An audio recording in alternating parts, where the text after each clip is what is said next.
জামায়াত ইসলামের আমির ডক্টর শফিকুর রহমানের সাথে বৈঠক করেছেন প্রধান উপদেষ্টা ডক্টর মোহাম্মদ ইউনূস।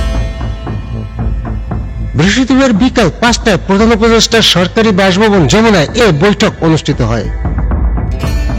এ সময় জামায়াত ইসলামের আমির ছাড়াও তার সঙ্গে উপস্থিত ছিলেন জামায়াতের নায়েবে আমির সৈয়দ আব্দুল্লাহ মোহাম্মদ তাহের ও শামসুল ইসলাম। বৈঠক শেষে জামায়াত আমির ডক্টর শফিকুর রহমান সাংবাদিকদের সঙ্গে বলেন, আমরা প্রধান উপদেষ্টার বৈঠকে দলীয় দাবি দেওয়া নিয়ে আসিনি। আমরা এসেছি জাতীয় স্বার্থের বিষয়ে আলোচনা করতে। রাষ্ট্রের সব গুরুত্বপূর্ণ স্তরে এখন জামায়াত ইসলামী সহযোগিতা করে যাচ্ছে। রাষ্ট্র আমাদের অনুরোধ করছে তাদের সহযোগিতা করতে। আমরা দেশের বর্তমান বিদ্যমান পরিবেশ পরিস্থিতি নিয়ে কথা বলেছি। আগামীতে দেশ কিভাবে শান্তি শৃঙ্খলার সাথে থেকে একটা কার্যকর নির্বাচনের দিকে আগাতে পারে সেই বিষয়গুলো নিয়ে আলোচনা হয়েছে এবং দেশ আমাদের সবার, জাতি ধর্ম দল মত নির্বিশেষে সবাই মিলেমিশে জাতীয় ঐক্য কিভাবে আরও সিমেন্টেড করা যায়, প্রশাসনে আরও কিভাবে গতি আনা যায়, এই সমস্ত বিষয় নিয়ে আলোচনা হয়েছে। পাশাপাশি আলোচনা হয়েছে দ্রব্যমূল্যের যে ঊর্ধ্বগতি, যেটাতে মানুষের কষ্ট হচ্ছে, এইটাকে লাঘব করার জন্য মানুষের সামর্থ্যের ভিতরে দ্রব্যমূল্যকে নামিয়ে আনার জন্য কী পদক্ষেপ নেওয়া যায় সেই সমস্ত বিষয় নিয়ে আলোচনা হয়েছে। আগামীতে রমজান মাস আসছে, এইটাকে সামনে রেখে অসাধু ব্যবসায়ীরা যাতে বাজারে কৃত্রিম সংকট সৃষ্টি করতে না পারেন এই সমস্ত বিষয়ে আমরা পরামর্শ করেছি। এর পাশাপাশি আইন শৃঙ্খলা পরিস্থিতি নিয়ে অনেক আলোচনা হয়েছে। দেশে সম্প্রতি ঘটে যাওয়া কিছু বিষয় নিয়ে আলোচনা হয়েছে। এই সকল আলোচনায় আমরা একমত হয়েছি যে দেশবাসীকে সাথে নিয়েই দেশকে সামনের দিকে এগিয়ে নেওয়ার চেষ্টা করতে হবে। আর দেশের স্বার্থ বিরোধী কর্মকাণ্ডে যারাই জড়িত থাকবে তাদেরকে অবশ্যই আইনের আওতায় আনতে হবে।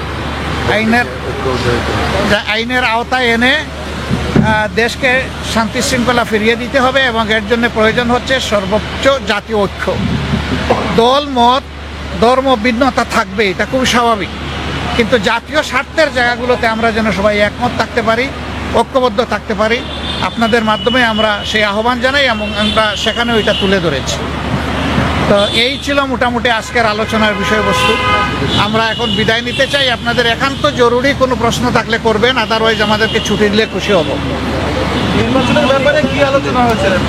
রোডম্যাপ নিয়ে কথা হয়েছে? না, ওই রকম ডেফিনিট কোনো আজকের প্রেক্ষাপটটা ঠিক ওরকম ছিল না, এই জন্য ওই ধরনের ডেফিনিট কোনো আলোচনা আমরা করিনি।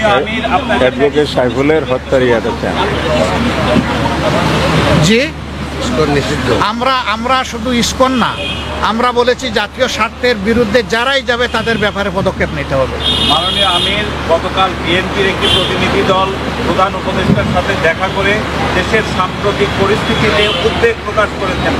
জামাতের পক্ষ থেকে কি এরকম কোনো উদ্বেগের কথা বলা হয়েছে কিনা? আর দ্বিতীয় কথা হলো যে বিএনপির পক্ষ থেকে সকল দলকে নিয়ে একটা জাতীয় ঐক্যের কথা বলা হয়েছে এবং বিএনপি বলেছে নির্বাচনের একটা রোড ম্যাপ। এই তিনটা কি আপনারা বলেছেন? না, জাতীয় ঐক্যের কথাটা অবভিয়াসলি এসেছে এবং আমাদের উদ্বেগ নিয়েই তো আমরা আলোচনা এখানে বসেছি। সেই উদ্বেগ ওই অর্থে নয় যে হায় হায় দেশ বলে গুল্লায় গেল, বিষয় তা না।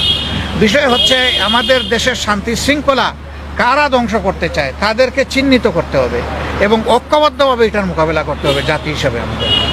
জি, আর কিছু নির্বাচন নিয়ে আপনাদের? না, আমি বলেছি, অলরেডি বলেছি, এই ব্যাপারে উত্তর দিয়েছি। একেবারেই একমত, এখানে কোনো দ্বিমত নাই।